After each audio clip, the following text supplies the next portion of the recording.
제20장. 천국은 마치 품꾼을 얻어 포도원에 들여보내려고 이른 아침에 나간 집주인과 같으니 그가 하루 한 데나리온씩 품꾼들과 약속하여 포도원에 들여보내고 또 제3시에 나가보니 장터에 놀고 서 있는 사람들이 또 있는지라 그들에게 이르되 너희도 포도원에 들어가라 내가 너희에게 상당하게 주리라 하니 그들이 가고 제6시와 제9시에 또 나가 그와 같이 하고 제11시에도 나가보니 서 있는 사람들이 또 있는지라 이르되 너희는 어찌하여 종일토록 놀고 여기 서 있느냐 이르되 우리를 품꾼으로 쓰는 이가 없음이니이다 이르되 너희도 포도원에 들어가라 하니라. 저물매 포도원 주인이 청지기에게 이르되 품꾼들을 불러 나중 온 자로부터 시작하여 먼저 온 자까지 삭을 주라 하니 제11시에 온 자들이 와서 한 데나리온씩을 받거늘 먼저 온 자들이 와서 더 받을 줄 알았더니 그들도 한 데나리온씩 받은지라. 받은 후 집주인을 원망하여 이르되 나중 온 이 사람들은 1시간밖에 일하지 아니하였거늘 그들을 종일 수고하며 더위를 견딘 우리와 같게 하였나이다. 주인이 그 중에 한 사람에게 대답하여 이르되 친구여 내가 네게 잘못한 것이 없노라. 네가 나와 한 데나리온의 약속을 하지 아니하였느냐. 네 것이나 가지고 가라. 나중 온 이 사람에게 너와 같이 주는 것이 내 뜻이니라. 내 것을 가지고 내 뜻대로 할 것이 아니냐. 내가 선함으로 네가 악하게 보느냐. 이와 같이 나중된 자로서 먼저 되고 먼저 된 자로서 나중되리라.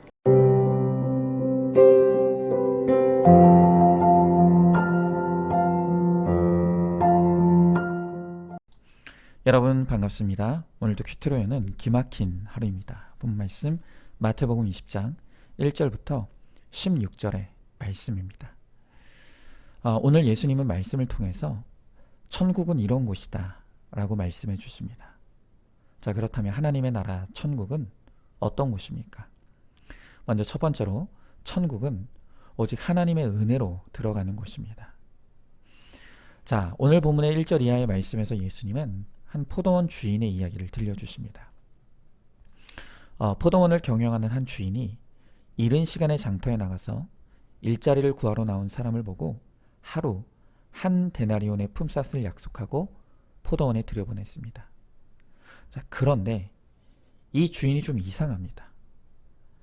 새벽에 일꾼을 구했으면 됐는데 오전 9시, 정오, 오후 3시에도 계속해서 일꾼을 뽑아 포도원에 들이는 것입니다.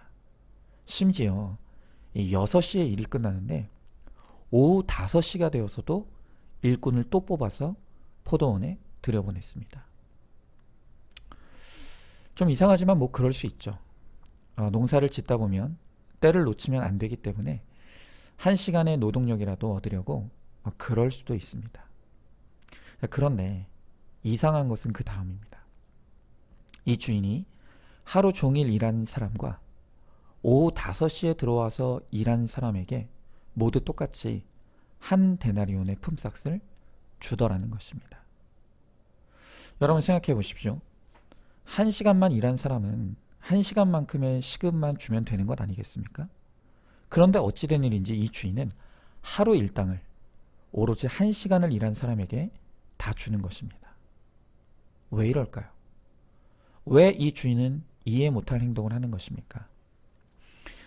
이에 대해서 김동호 목사님은 이런 해석을 하십니다. 이 포도원 주인은 자기 포도원을 위하여 일꾼을 고용한 사람이 아니라 일꾼을 고용하여 품삯을 주려고 포도원을 경영하는 사람이다. 그러니까 쉽게 말하면 애초에 이 주인의 관심은 자기의 이익에 있는 것이 아니라 사람을 살리는 데 관심이 있었다는 것입니다. 여러분 세상의 이익의 관점에서 보면 포도원 주인의 행동은 도무지 해석이 되질 않습니다.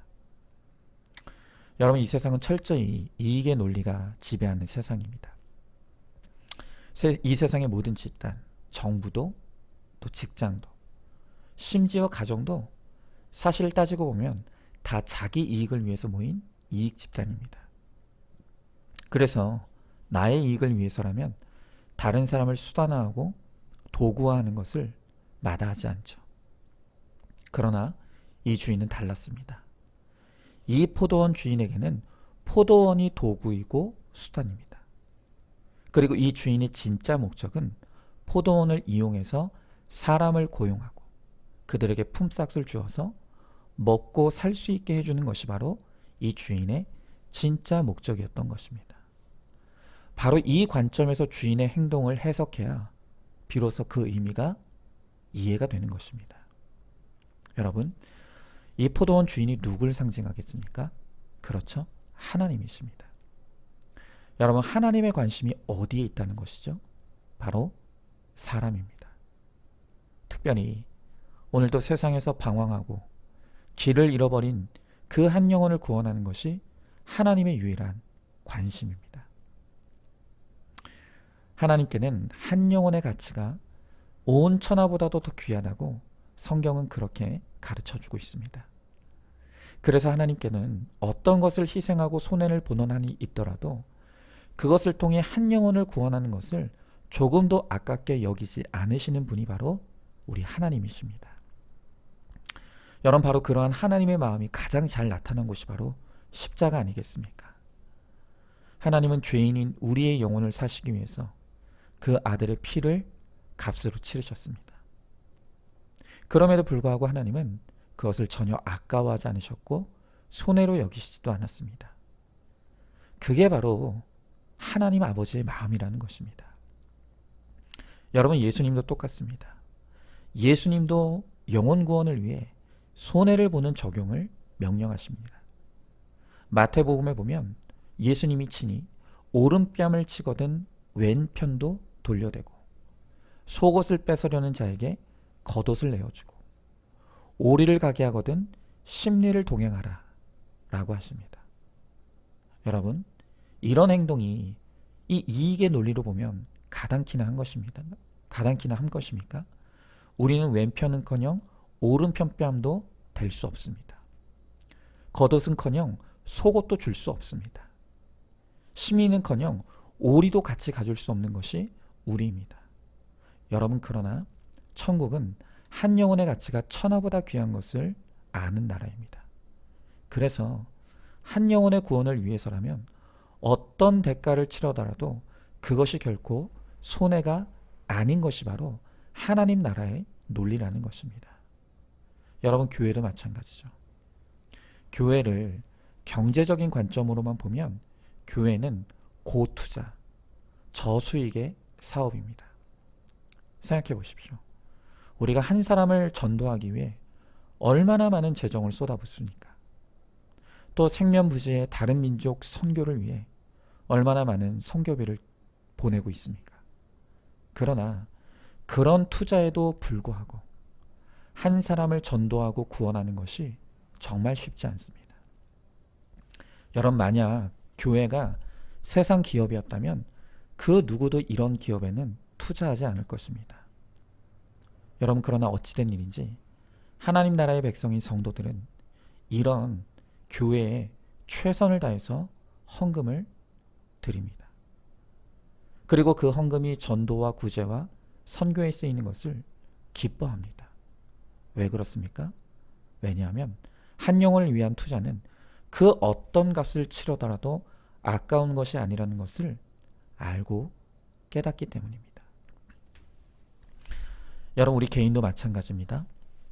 내가 정말 하나님 나라의 천국 백성이 되었다면 이제는 세상의 이익의 논리가 아니라 하나님 나라의 천국의 논리를 따라야 합니다. 그렇기에 우리는 매사에 손해보는 적용을 잘할 줄 알아야 합니다. 더 급한 사람을 위해 줄 한 번을 양보할 줄 알고, 내 앞에서 차선을 변경하거나 끼어들려고 하는 차가 있다면 기꺼이 속도를 낮추고 들어올 공간을 내어줄 수 있고, 또 택시를 탔을 때 큰 돈만 아니라면 거스름 또는 받지 않는 그러한 적용도 작은 것 같지만 영혼 구원을 위해 내가 할 수 있는 손해의 적용이 될 수 있는 것입니다.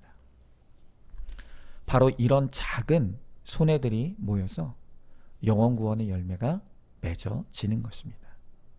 바로 이것이 이 땅에서도 죽어서도 천국을 사는 하나님 나라의 백성들의 삶의 모습입니다. 자, 한번 질문해 봅니다. 나은 사람의 구원이 오로지 하나님의 은혜임을 고백합니까?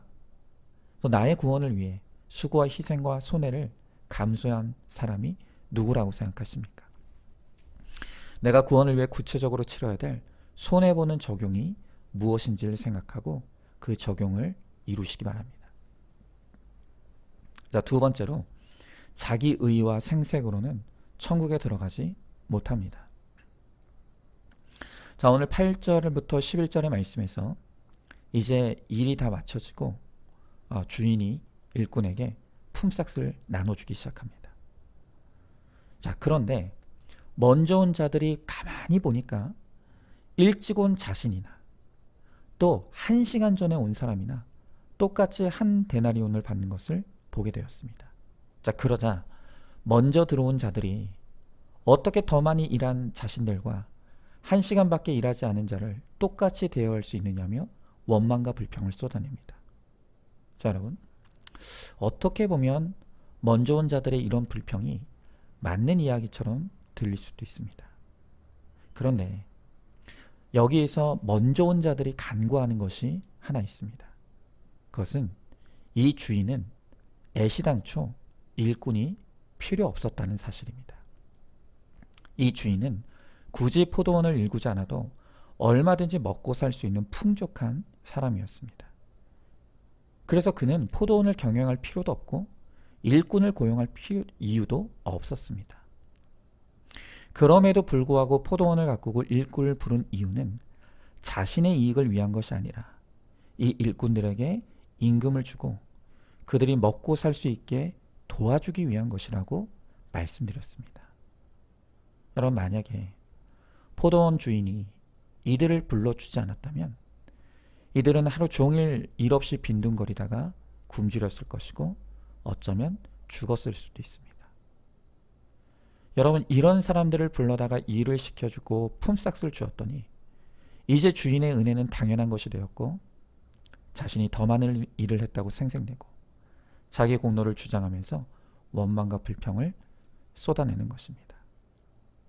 여러분, 그런데 바로 이 먼저 온 자들의 원망과 불평이 우리의 모습입니다.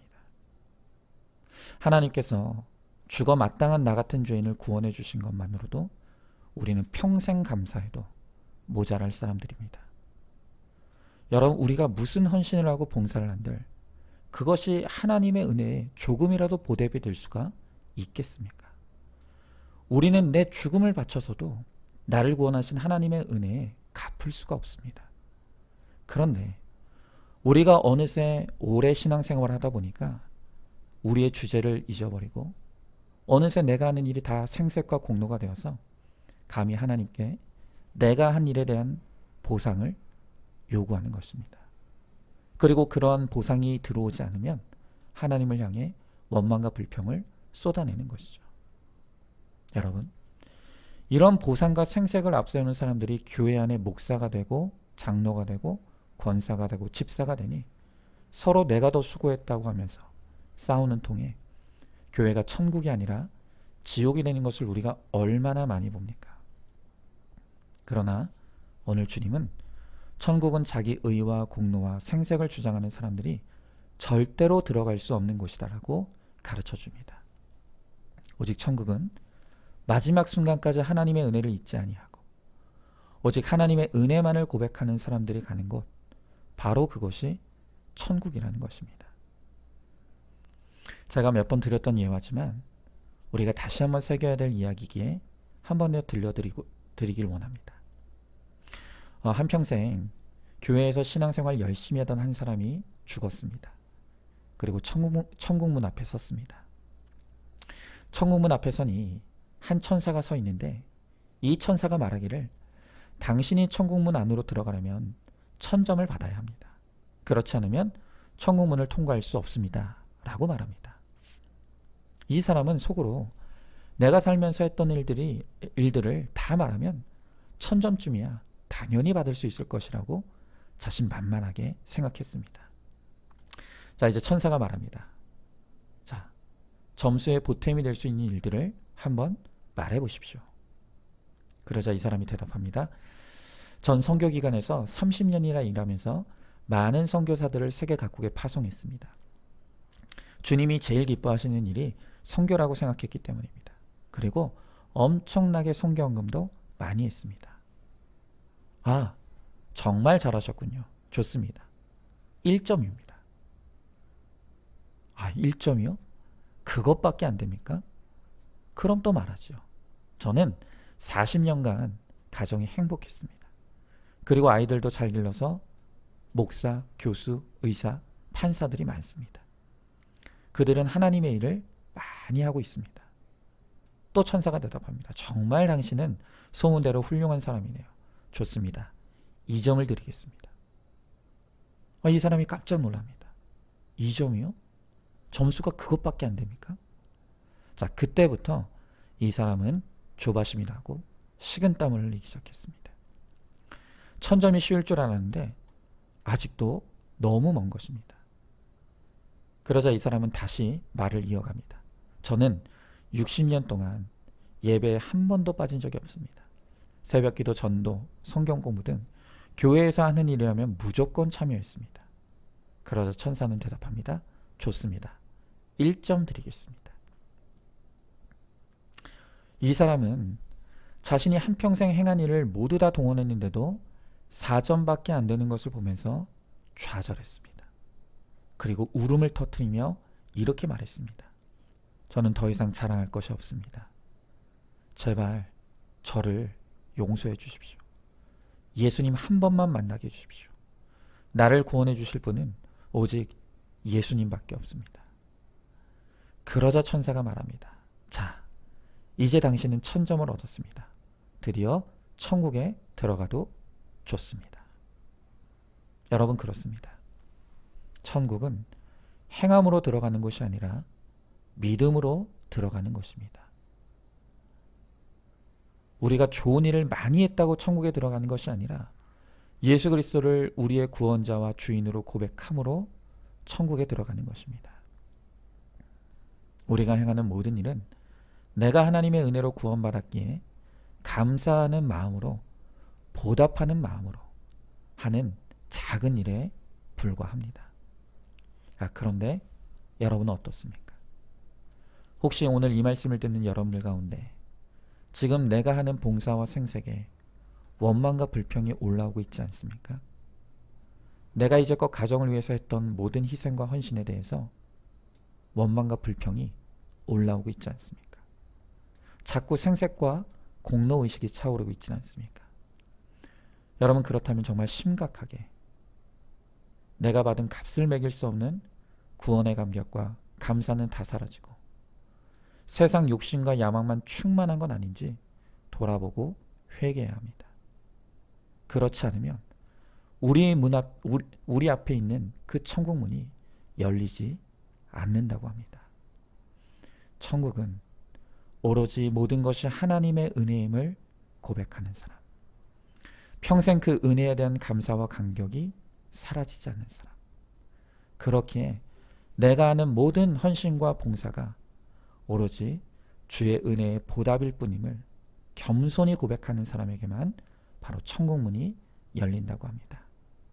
우리 모두 우리 평생에 우리의 입술을 통해 오직 하나님의 은혜를 고백하며 나를 가리고 감추고 겸손히 주님 앞에 서므로 내 앞에 서 있는 천국 문이 활짝 열려 그 천국 문 안으로 들어가는 저와 여러분, 우리 모두가 될 수 있기를 주님의 이름으로 축복합니다. 자, 한번 질문해 봅니다. 내가 받은 구원을 생각할 때 감사와 감격이 있습니까? 요즘 나의 헌신과 봉사를 사람들이 몰라준다고 원망, 불평하며 생색이 차오르고 있지는 않습니까? 내 안에 구원의 감격이 마르지 아니하고 감사와 기쁨으로 주를 위해 헌신할 수 있기를 위해 기도하시기 바랍니다. 자, 오늘도 2월 27일 보석상자입니다. 실패했어도 의기소침할 필요가 없습니다.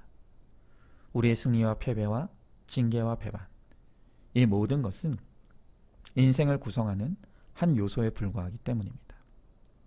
하나님께서는 그런 일을 당할 때마다 우리의 죄와 연약함을 깨닫고 고백하는 것을 기뻐하십니다. 언제나 우리의 해결책은 회개입니다. 아멘. 우리 함께 기도하겠습니다. 하나님, 오늘 주님은 말씀을 통해 천국은 이와 같으니라 라고 말씀해 주십니다. 천국은 오로지 하나님의 은혜로만 들어가는 곳입니다. 갈 길 몰라 방황하며 죄 가운데 죽어가던 우리를 초청해 주시고 우리를 기꺼이 구원의 자리로 불러주신 바로 그 하나님의 은혜가 있기에 우리가 구원받게 되었습니다. 하나님, 그러나 내가 이렇게 놀라운 구원을 받고 하나님의 자녀가 되었는데도 어느새 어느 순간 이 구원의 감격과 기쁨은 사라지고 그저 내가 한 일을 생색내고 또 내 공로를 몰라준다고 원망불평하며 감사와 감격이 사라진 오늘 우리의 모습이 있습니다.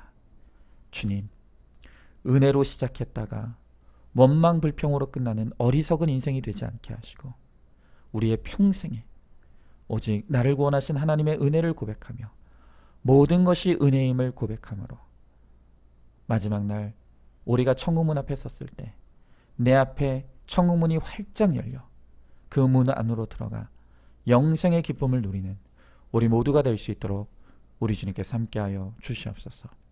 믿사오며 사랑이 많으신 우리 예수님 이름 받들어 기도드리옵나이다. 아멘. 오늘도 큐티로 기막힌 하루를 살아내는 하늘가족 공동체 우리 모든 성도님 되시기를 주님의 이름으로 축복합니다.